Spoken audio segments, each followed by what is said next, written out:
Thank you. I would like to start my talk by sharing a small story. So a few years ago, I was interviewing participants in the Philippines. And normally, before I start an interview, I tend to ask them, or I tend to tell them first, like what the research is about and how long it's going to take and so on. And normally end my intro by asking them, do you have any questions for me before we start? And normally, participants will say no. But this Filipino participant said, yes, I want to know how old you are. Now, I'm not secretive about my age, but it caught me off guard because it's not very common for people to ask these personal questions in the professional setting, especially when you first met them. But I was fine to tell them my age because first, I know about his because I got it from the recruiter. And most importantly, it's because I know why he asked the questions. Filipinos actually use different terms to address people who is older or younger than them. So he needs to know my age in order to address me. So the key point here is try not to make very quick judgment, but to actually understand what triggers certain behaviors and certain actions. And not understanding a market and the people and local context is normally why the reason a lot of companies have to leave certain markets or certain regions. For example, Uber have to leave Southeast Asia, and Australia, they have to close down 70% of their stores. Starbucks have to close down 70% of their stores in Australia, and Sephora, just last summer, they have to close down all their businesses in South Korea. You would have thought that South Korea is so big with cosmetic and beauty and so on, they will survive and do very well. But not really. I'm just going to give a few examples that show why actually they not make it to South Korea. So first of all, let's start with their customer service. Sephora actually apply the same customer experiences that they have in other countries in South Korea by having in-store expert advisor telling you what you should buy and what color is good for you and so on. But South Korean consumers are very advanced and they like browsing all these beauty products by themselves. So this immediately actually creates the disconnections between what the customer wants and what is being offered. And then let's talk about their product offering as well. South Koreans actually cares much more about their skincare, much more than the makeups, because this kind of emphasizes the cultural emphasis on the having a glowing and healthy skin as a way of showing their very overall health. Sephora, on the other hand, actually push up a lot of their makeup products. But even the makeup product doesn't match because South Koreans prefer the natural and no makeup look when it comes to makeups, whereas Sephora push for bold and vibrant, and that again is not matching to local preferences and also skincare. So these are just a few examples why Sephora is not successful in the South Korean market. But the key takeaway here is important here, is if you don't understand the market, it's hard for you to be successful. And the most important thing is to know not just about the market, the people, but also the whole ecosystem, how the whole society works and so on.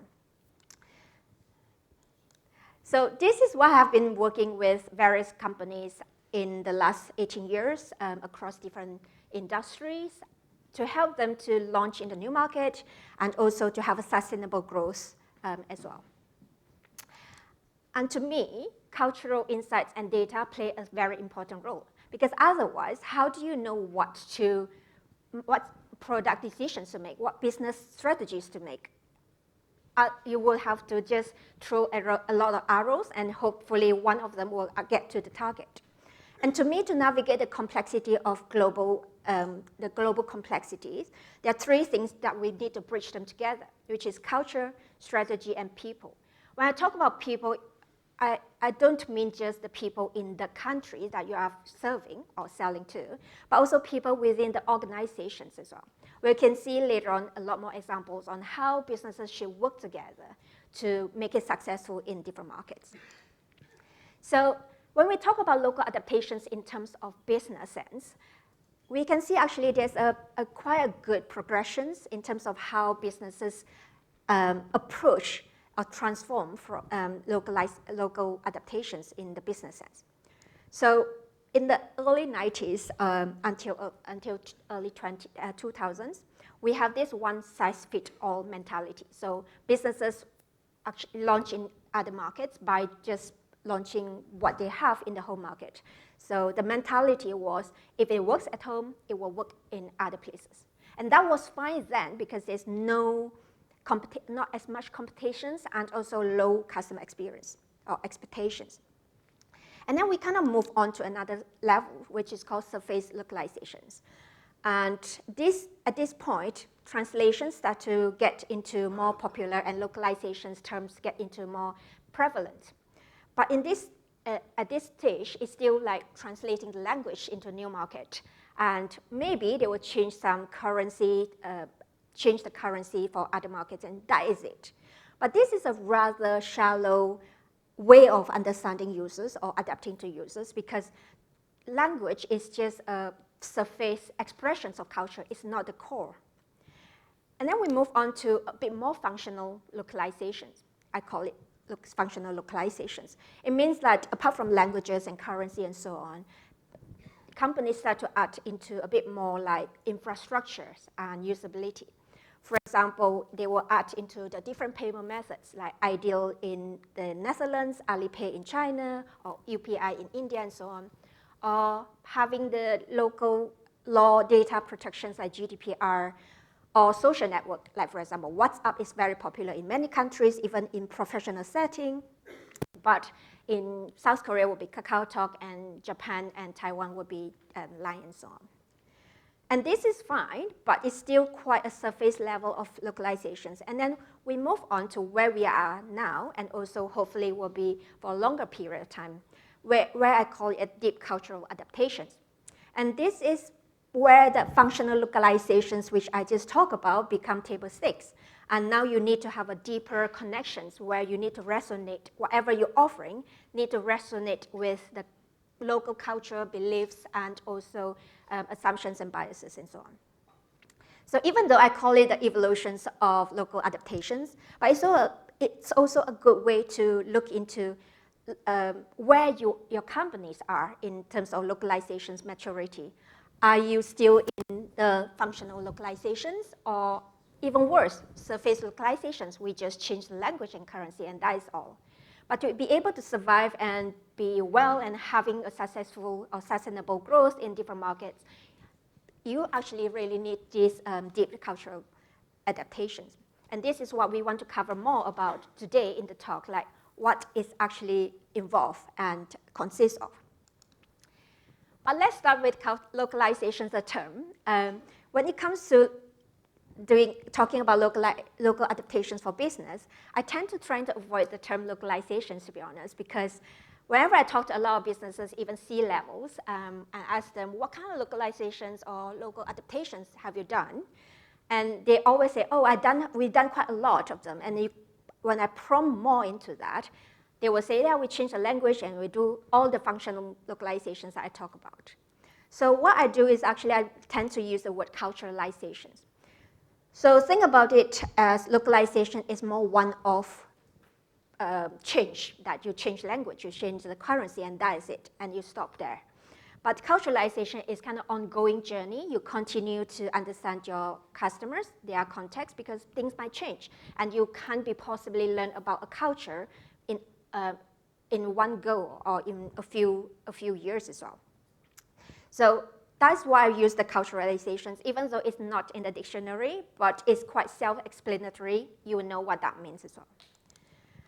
And I want to give an example of IKEA to show how good local adaptations or culturalizations could be. So before IKEA launched in India, they know that they have to do a lot of research and done it well because it's a good market. If they've done it well, they will capture a lot of the market share. But if they don't, it's really hard for them to get back again. So they could do the basic localizations or functional localizations as we talk about. But instead, they sent out a lot of people to visit more than 1,000 Indian houses in rural area and also urban areas, just to understand and observe how people in India live and their context of living and the needs and challenges and so on. So the things that they adapt across different parts of the business. So for example, they observe that in India, Indians population actually have shorter or lower height. So they change the height of the countertop and cabinet to a lower height as compared to in the Western countries. And also they observe that children actually sleep with their parents until their elementary school. So when they showcase the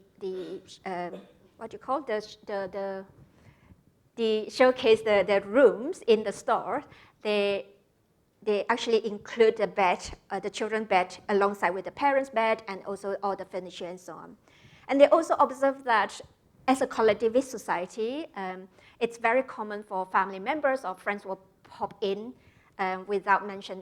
spontaneously, and so that they actually need to have a lot of space to sit. So they sell a lot more products in terms of fold chairs and stools so that they can kind of house that when people visit and so on.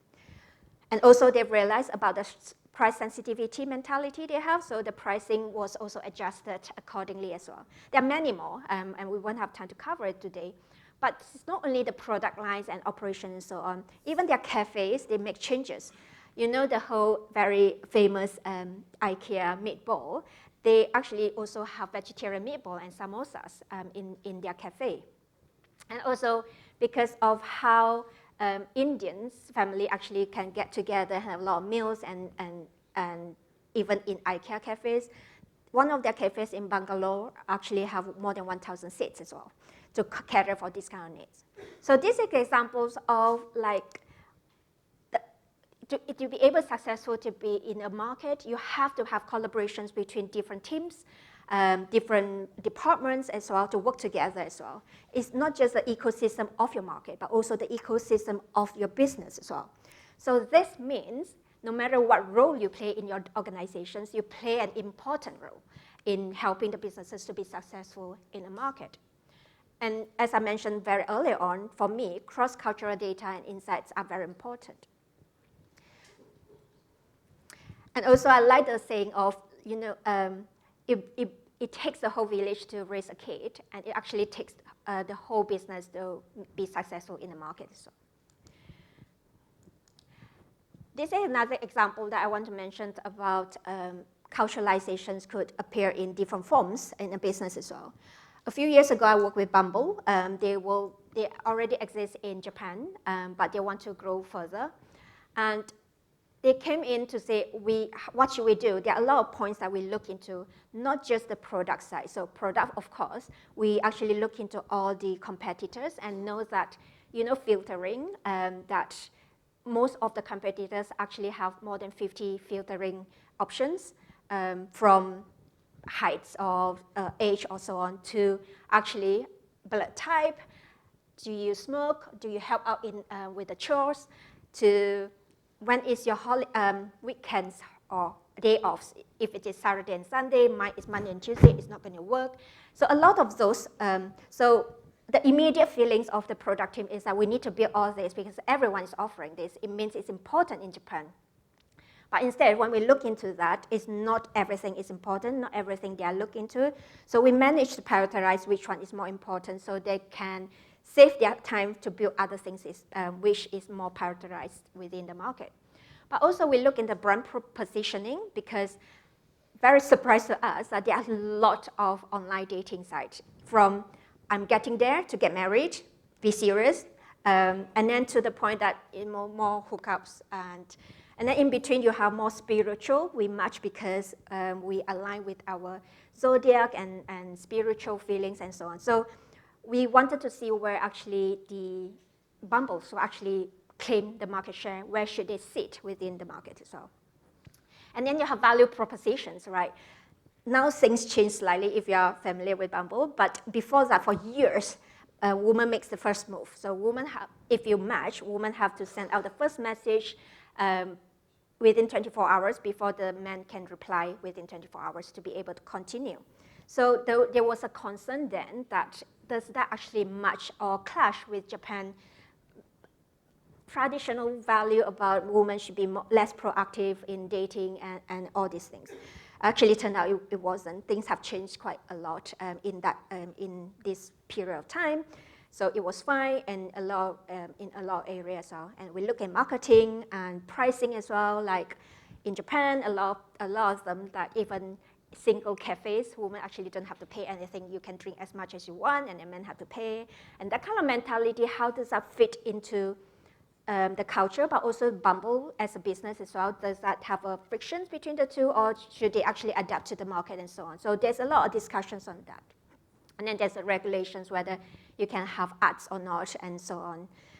So yeah, this is another example of why it's important to work together as organizations to make it work. Because if your marketing is very good, but your product is bad, then it's not good, and vice versa as well.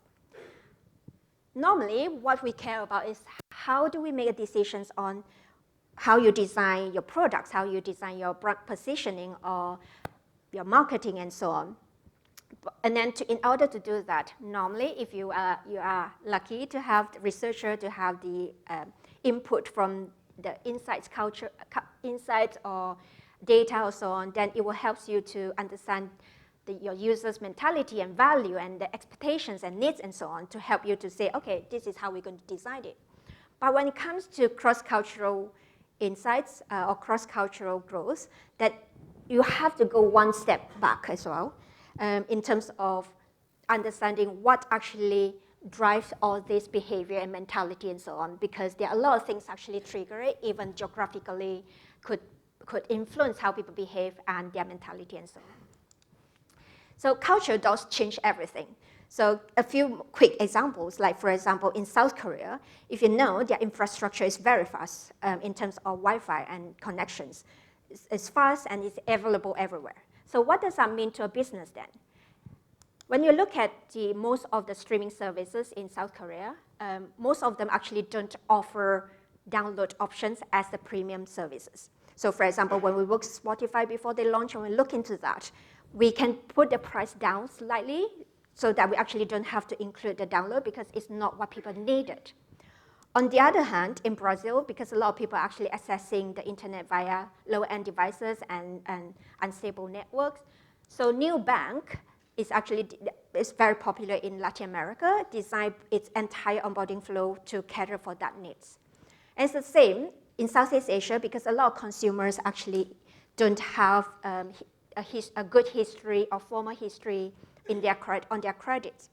So Grab, who actually took over Uber, when I said earlier Uber wasn't successful. So Grab is kind of Uber equivalent, but also a financial app in Southeast Asia. They actually offer this kind of scoring model based on the non-traditional behavior, like your ride frequency, your in-app habits, and so on. So that's why it's really important to observe all these different cultural elements and how people function within our societies to say, what can we do and how did that manifest it within our products as well. So these are the challenges that I often see companies have when it comes to global expansion.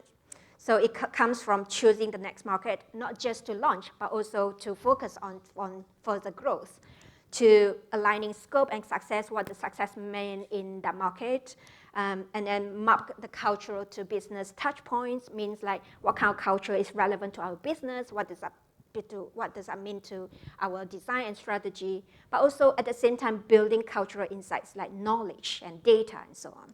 And then you can set the directions, and then it comes back again when you want to further grow the market or you want to launch in new markets and so on. So I want to go through this very quickly.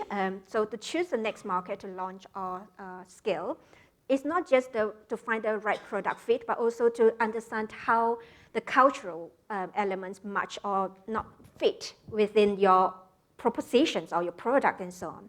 So sometimes when companies come to this point, not knowing which one to choose, not going for the most obvious one like English speaking or Spanish speaking, or because it's closest to us, because those are not necessarily always the right decisions. we will run a workshop basically to look into the opportunity and also the effort as well, how much effort. Is it worthwhile to go into that? And we will explore further and break it down further as well. And then when it comes to align scope and success, it's like understandably, everyone, or a lot of people, especially the C-level, often have a feelings or say in terms of, I know what that market is like. I think they do it this way and that way. And everyone have their opinions and assumptions and subjective views as well.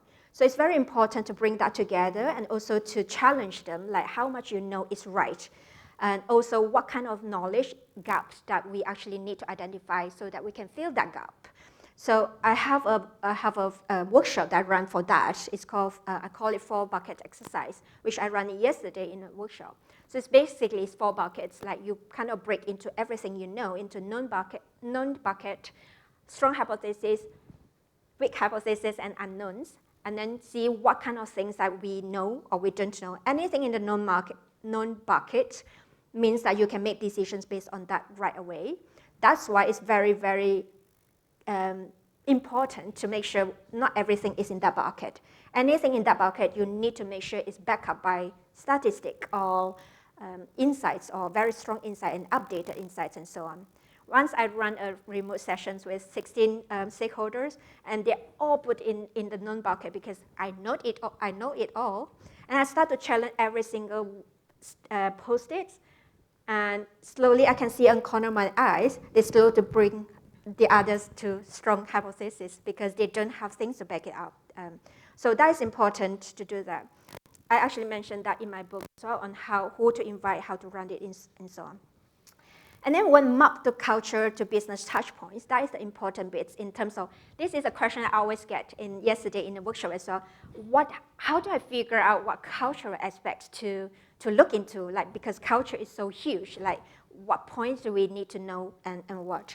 So, and also cultural aspects to look into for one business is definitely going to be different for other business. So quick example, once I was in Japan for a few weeks for Asana and Spotify at the same time, 2 different projects.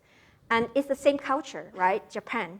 But then if you think about it, like if Asana, what we look into in terms of cultural aspect is hierarchical and how people respect each other to talk about signing mini tasks to each other because that is rude. If you haven't talked to them, you sign them tasks, it's rude in Japan. And how do you deal with that? Because that is what Asana, a work management tool, offers as well. Whereas when it's Spotify, those cultural aspects doesn't matter anymore because what is important is how people perceive interactions with other people when it comes to media and why it's important for them to show themselves when they sing songs or listen to music or karaoke and so on. So you need to know what cultural aspect to look into.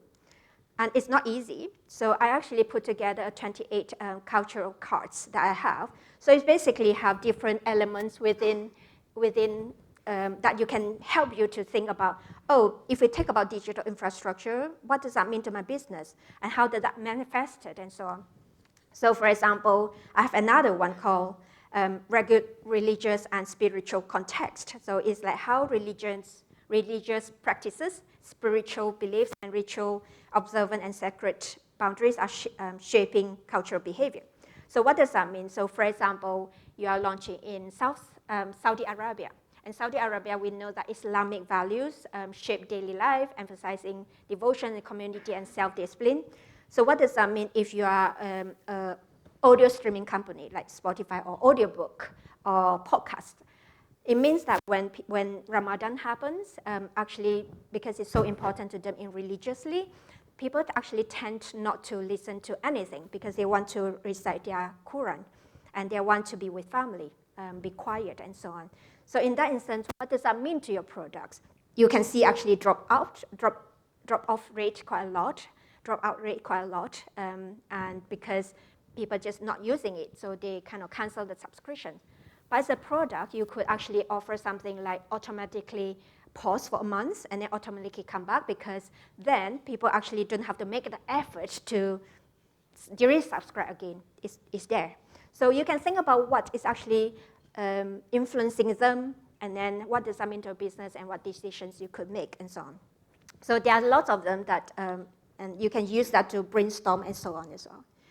And remember, there's a point I say build cultural insight. That means research and so on. So a lot of time, people were saying like, oh, cross-cultural research is just doing research in other languages. I can have translator, and also I can have a local moderator to moderate, and that's good enough. But there's so much nuances within that. In my book, I give a lot of examples of what things went wrong for me in the last 18 years, like people don't turn up, even we offer them £750 per hour, and how do we navigate that, and so on. And this is sometimes what I offer as well to help businesses to set up their international research capability and knowledge. How can they run it and operations operate in a more smooth way? So, last bit I want to cover is that the use of AI, because everyone have to mention AI at some point at this stage now. But I was typically very interested in AI in cultural intelligence and also local strategies as well, because everyone's going to use that one way or another. It's not going to go away. And I want to share this Harvard study that shows that the further countries or markets from the central point, the cultural central, or where the LLMs or the AI is being designed or developed, the less accurate the output or assumptions I give you would be. And that is not a surprise, right? Because a lot of AIs are built in certain countries, in the US or in China have their own Chinese one, or Arabic have their own versions and so on. So that means it's actually cultural elements and cultural intelligence means that it's harder to get out from by using AI. So to me, there are two implications for that. One is company using AI to search, I'm going to go to this market, what should I know? What is the playbook I should follow for Mexican market or Saudi Arabia market and so on. But if LMMs are built based on narrow cultural foundations, that means that all the nuances will be missed and so on. So I'm building actually a tools that actually will help to bring back all the cultural elements when they when they search for, I'm this business, I want to launch this market, I'm this team, marketing team or product team, and we are looking into this objective and so on. And the output will be like, this is the insights, and this is what might mean to your business, and how strongly we believe this is true, and the level of trust, and how much they will change and so on. And then the other level is the AI in research moderations and analysis. As a researcher, not sure you're actually familiar with that. A lot of company or platforms available where it helps you to write the discussion guide for your interviews. They help you to moderate, and your participants will talk to the AI, and they will prompt some questions. And then they even analyze the information for you. And all well and good, they speed up, right? When you sleep, they claim to be able to do the research when you sleep in different time zones, and it was quick. But the problem is, all they do most of the time is translations. Translation does not equal to cultural intelligence. Translation doesn't equal to cultural intelligence. So that means even they can translate, there are a lot of cultural nuances, like Japanese very quietly say yes, yes to everything. That means they agree. And also all the nuances that you don't pick up easily, as a researcher, you should actually need to pick that up as well. So, but then I'm not saying like AI doesn't have its place. It actually can deliver scale, quick and fast, and researcher can then provide the cultural accuracy as well. It just has to find a way to work together and complement each other. And last bit I want to mention is great local adaptations actually do not stand out. They blend in, they so smoothly that when you use it, you didn't even realize they adapted to your business or to your culture or your context.